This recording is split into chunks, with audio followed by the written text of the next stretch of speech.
Washroom से लेकर dressing room तक और किचन से लेकर बेडरूम तक, टूथपेस्ट से लेकर साबुन शैम्पू तक और तेल घी से लेकर रूम फ्रेशनर तक।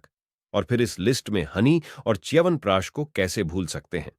एफएमसीजी सेक्टर के प्रमुख खिलाड़ियों में से एक है डाबर। बहुत संभव है कि हमारे आपके घरों में इस कंपनी का कोई न कोई सामान दिख ही जाए। करीब 11,000 करोड़ के रेवेन्यू वाली इस कंपनी के कर्ता धर्ता द बर्मन फैमिली है।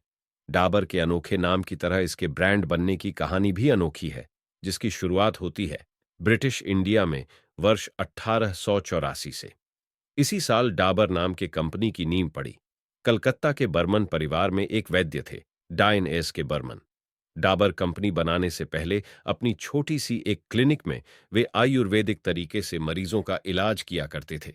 उन्हें आयुर्वेदिक दवाएं बनाने का भी शौक था। उन दिनों हैजा और मलेरिया जैसी बीमारियों का प्रकोप था। बर्मन इन बीमारियों की दवाएं बनाने में लगे रहते थे और लोग भी उन्हें डॉक्टर कहकर बुलाया करते थे। उस दौर में आयुर्वेद में लोगों का खूब भरोसा था। बर्मन की दवाएं सस्ती भी होती थीं और कारगर भी। उनकी दवा से बहुत सारे मरीज ठीक होने लगे। एक समय तो उन्होंने साइकिल से भी दवाएं बेची। दवाओं की मांग बढ़ने लगी तो वे ऑर्डर पर दूर दराज भी दवाएं भेजने लगे। फिर साल आया 1884, जब एस के बर्मन ने आयुर्वेदिक प्रोडक्ट्स कंपनी की नींव रखी। डॉक्टर के डा और अपने सरनेम बर्मन के बर को मिलाकर उन्होंने अपनी कंपनी का नाम रखा डाबर। इस कंपनी के बैनर तले वो आयुर्वेदिक हेल्थ केयर प्रोडक्ट और दवाएं बनाने लगे। वर्ष 1896 तक डाबर के प्रोडक्ट इतने लोकप्रिय हो गए कि उन्हें एक फैक्ट्री लगानी पड़ी। वर्ष 1900 की शुरुआत में डाबर ने नेचर बेस्ड आयुर्वेदिक दवाओं के क्षेत्र में एंट्री मारी। कारोबार चल पड़ा था। 1907 में डॉ एस के बर्मन का निधन हो गया। इसके बाद कंपनी की बागडोर संभाली उनके बेटे सी एल बर्मन ने। वर्ष 1919 में सी एल बर्मन ने रिसर्च लैब शुरू किया और डाबर के प्रोडक्ट्स का विस्तार किया और साल 1936 में डाबर इंडिया प्राइवेट लिमिटेड नाम से एक कंपनी बन गई। डाबर की कमान धीरे धीरे सी एल बर्मन के दो बेटों पूरन और रतन चंदन ने संभाली। पूरन प्रोडक्शन देखते थे, जबकि रतन मार्केटिंग का काम। दोनों की अगुवाई में कंपनी ने 1940 के दशक में डाबर आंवला हेयर ऑयल लॉन्च किया, जो अपने तरह का पहला प्रोडक्ट था। कारोबार बढ़ता जा रहा था और दूसरी ओर परिवार भी। संयुक्त परिवार होना कंपनी की कामयाबी के पीछे एक अहम पहलू था। एक ही छत के नीचे 7 परिवार रहते थे। खाना पीना साथ होता था और अक्सर व्यवसाय बढ़ाने के तरीकों पर चर्चा भी होती रहती थी। इस तरह एक पीढ़ी ने अगली पीढ़ी को तैयार किया। कोलकाता में डाबर का कारोबार ठीक चल रहा था, लेकिन 1960 के दशक के अंत में पश्चिम बंगाल में शुरू हुए नक्सली आंदोलन के कारण सामाजिक, राजनीतिक उथल-पुथल के बीच उद्योग धंधे प्रभावित होने लगे। ट्रेड यूनियन की आक्रामकता के बीच भारतीय स्टेट बैंक और बिड़ला ग्रुप जैसी कई कंपनियों ने अपने मुख्यालय ट्रांसफर कर लिए। बर्मन फैमिली ने भी दिल्ली को अपना ठिकाना बनाया। 1972 से डाबर का कामकाज दिल्ली से चलने लगा। तब से दिल्ली में ही कंपनी का मुख्यालय है। वर्ष 1994 में डाबर अपना आईपीओ लेकर आया। कंपनी पर भरोसे के चलते इसका आईपीओ 21 गुना ज्यादा सब्सक्राइब हुआ। 1996 में company health care, family product और आयुर्वेदिक प्रोडक्ट 3 हिस्सों में बटी। वर्ष 1998 तक डाबर की कमान बर्मन परिवार की चौथी और पांचवीं पीढ़ी के पास थी। इस दौरान ही डाबर ने हेयर ऑयल से लेकर च्यवनप्राश और टूथपेस्ट जैसे प्रोडक्ट्स मार्केट में उतारे।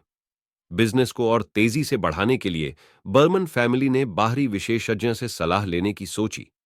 ग्लोबल फर्म मैकिन्सी एंड कंपनी ने बर्मन परिवार को व्यवसाय का नियंत्रण छोड़ने का सुझाव दिया। वर्ष 1998 में ही पहली बार बर्मन फैमिली से बाहर कंपनी की कमान प्रोफेशनल के हाथ में सौंपी गई और 2 साल बाद ही वर्ष 2000 में कंपनी का टर्नओवर 1000 करोड़ रुपए के पार पहुंच गया। डाबर इंडिया का विस्तार 21वीं सदी में काफी तेजी से हुआ। कंपनी ने धड़ाधड़ कई अधिग्रहण भी किए और अपने शेयर होल्डर्स को मालामाल भी किया। वर्ष 2005 में 143 करोड़ रुपए में बलसारा का अधिग्रहण किया।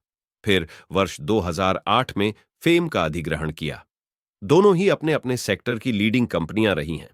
वर्ष 2010 में इसने पहली विदेशी कंपनी का अधिग्रहण किया। कंपनी ने तुर्की की leading personal care products company hobby cosmetic group को $69 मिलियन में खरीदा। इसी साल अमेरिका की नमस्ते लेबोरेटरीज में भी 100% इक्विटी का अधिग्रहण किया। वर्ष 2011 में कंपनी ने अजंता फार्मा के over the counter brand 30 plus का अधिग्रहण किया। डाबर का फोकस हमेशा से ही इनोवेशन पर रहा है। कंपनी तुरंत फैसले लेने में आगे रही है और कई मौकों पर चौंकाया भी है। कोरोना महामारी के दौर में जहां अन्य कंपनियां फूंक फूंक कर कदम रख रही थीं, उस दौरान डाबर ने आक्रामक तरीके से प्रोडक्ट लॉन्च करने का फैसला लिया।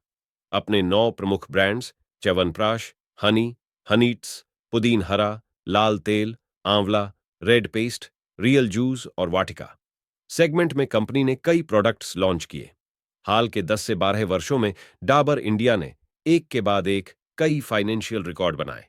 मार्केट कैप से लेकर सेल, रेवेन्यू और प्रॉफिट तक कंपनी का रिकॉर्ड पॉजिटिव रहा है।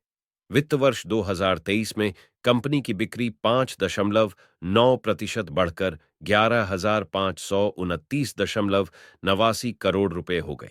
नेट प्रॉफिट भी 17,007.15 करोड़ रुपए तक पहुंच गया। आशा करते हैं कि आपको यह जानकारी अच्छी लगी हो।